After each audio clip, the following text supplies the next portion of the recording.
1. Tirzepatide, Zepbound.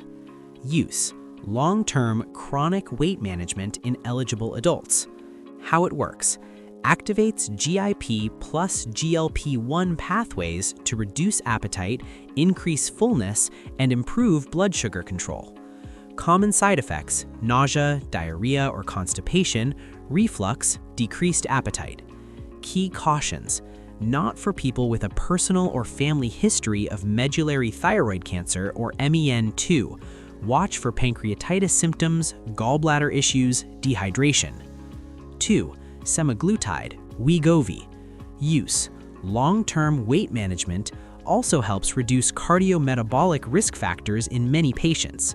How it works: a GLP-1 receptor agonist helps you feel full sooner and longer, often lowering cravings.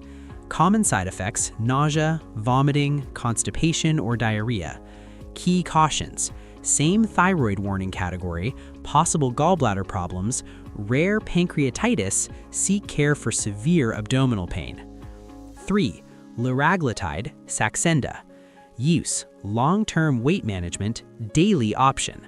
How it works: GLP-1 medication that increases satiety and reduces hunger signals. Common side effects: nausea, fatigue, GI upset. Key cautions: similar thyroid warning category, monitor for gallbladder or pancreas symptoms. 4. Phentermine Topiramate ER, Qsymia. Use: long-term weight management when lifestyle changes alone aren't enough. How it works: Phentermine decreases appetite, stimulant-like effect. Topiramate can reduce appetite and cravings. Common side effects: dry mouth, tingling in hands and feet, insomnia, constipation, mood or attention changes. Key cautions: avoid in pregnancy for birth defect risk, may increase heart rate, caution with anxiety, glaucoma, or kidney stones. 5. Naltrexone, Bupropion, Contrave. Use: long-term weight management, especially when cravings and reward eating are major drivers.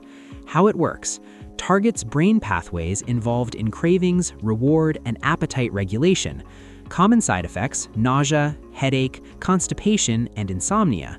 Key cautions: seizure risk in susceptible people, can raise blood pressure or heart rate, do not use with chronic opioids, naltrexone blocks them, warning about mood changes or suicidal thoughts in some patients. 6. Orlistat, Xenical, OTC lower dose, Alli. Use: weight loss and weight maintenance with meals.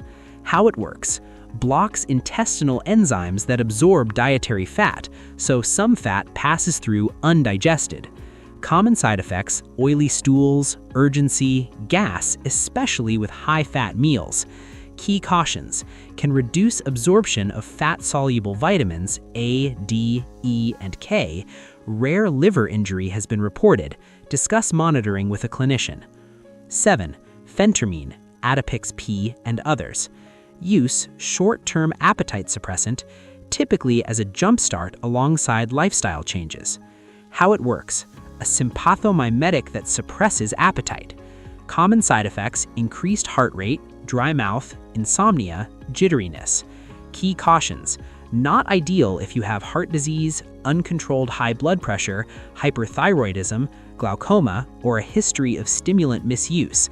Avoid with certain medications like MAOIs. 8. Diethylpropion. Use: short-term appetite suppressant. How it works: stimulant-like appetite suppressant.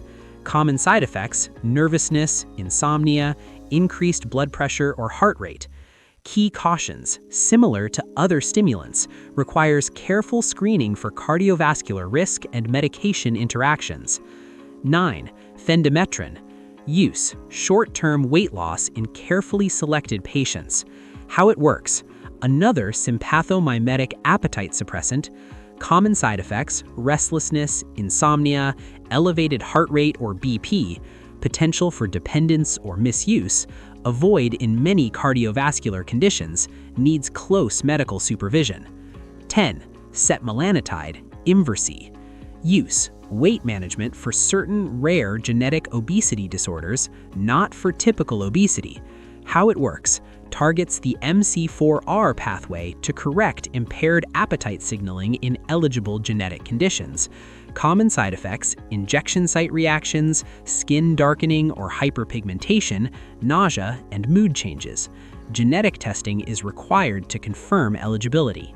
Quick safety note: this is general education, not personal medical advice.